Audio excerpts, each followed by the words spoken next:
அது 1211வது ஆண்டு. சீனாவினுடைய எல்லையை நெருங்கிட்டு இருந்தது மங்கோலிய படை. நள்ளிரவு நேரம் இருக்கும். தன்னுடைய படை தளபதிகள் எல்லாம் ஒண்ணு திரட்டி அவங்க மத்தியில அந்த மன்னர் பேசிட்டு இருந்தாரு. அன்னைக்கு செய்ய போற போருக்கான யுக்திகளையும் காரணத்தையும் மூச்சு விடாம சொல்லிட்டு இருந்தாரு. பொதுவா போர்னு சொன்னா பாதி பலத்தோட தான் வீரர்கள் போர் செய்வாங்க. இதே போருக்கான அர்த்தத்தை சொல்லி செய்ய சொன்னா முழு பலத்தையும் உபயோகிப்பாங்க.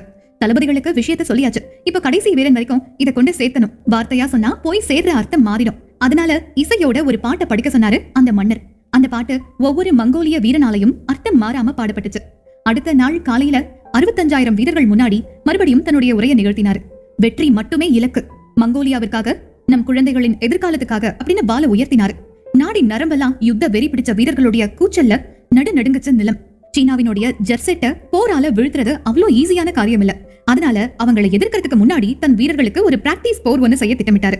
ஜெர்சென்டின் அண்டை தேசமான டேன்கட்டுக்கு போனாரு. ஊரை சுத்தி கருங்கல் கட்டிடம், ஒண்ணுமே செய்யறதுக்கு இல்ல.